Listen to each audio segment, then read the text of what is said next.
Jerusalem. It was Sunday, May 30, and Benjamin Netanyahu appeared on television looking flushed, grasping for words and losing his temper.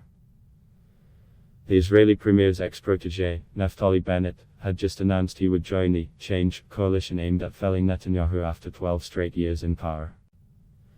In less than half an hour, the political strongman dubbed King Bibi by his Likud party supporters would see his kingdom start to crumble.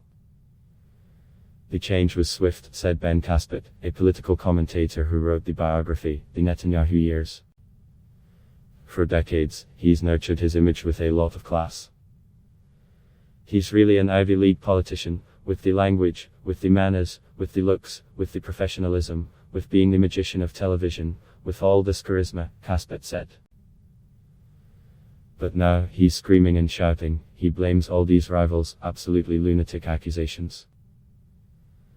Just days before the announcement of the bloc of rivals united against him, Netanyahu was playing his favorite role of wartime leader. Following a Gaza ceasefire, he was making the rounds, from a phone call with US President Joe Biden to a meeting with his security cabinet. But from May 30, a new battle began, with Netanyahu suddenly fighting for his political life. The veteran incumbent worked to turn his challengers against each other. Netanyahu first tried to lure Bennett back in, proposing a three-way rotating government, to also include Likud defector Gideon Sa'ar. No one still believes his promises, Bennett responded. And the new coalition swooped in. On June 2, opposition leader Yair Lapid, a former television presenter who entered politics with the dream of unseating Netanyahu, looked jubilant. Just 90 minutes before his mandate to cobble a new government expired, he announced a coalition agreement between 8 party heads. Netanyahu went on the warpath, ratcheting up pressure on coalition members to jump ship. In interviews and in tweets, Netanyahu lambasted his former right-wing allies in a bid to discredit them. Leftist government and fraud of the century featured among his angry comments, in attacks that critics said bordered on incitement. Netanyahu dismissed any such concerns.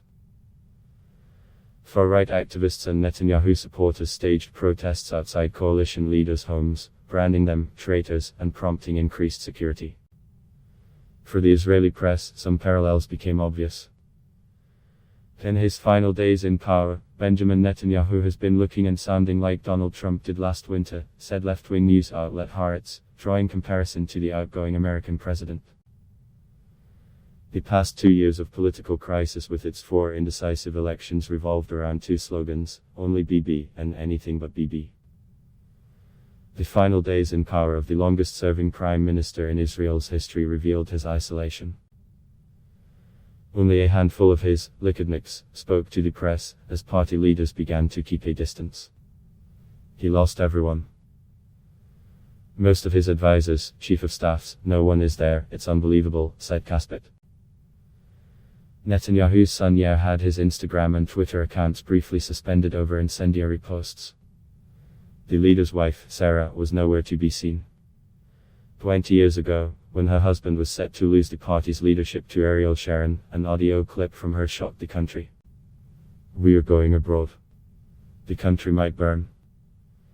This country can't survive without Bibi," she said at the time. In 1999, when Netanyahu's first term as premier came to a close, the couple dragged their feet leaving the official residence. The move took 3 months. In the Knesset on Sunday, Netanyahu vowed to return. "If it's our destiny to be in the opposition," he said in his usual combative tone, "we'll do so with our heads high." Ad block test. Why?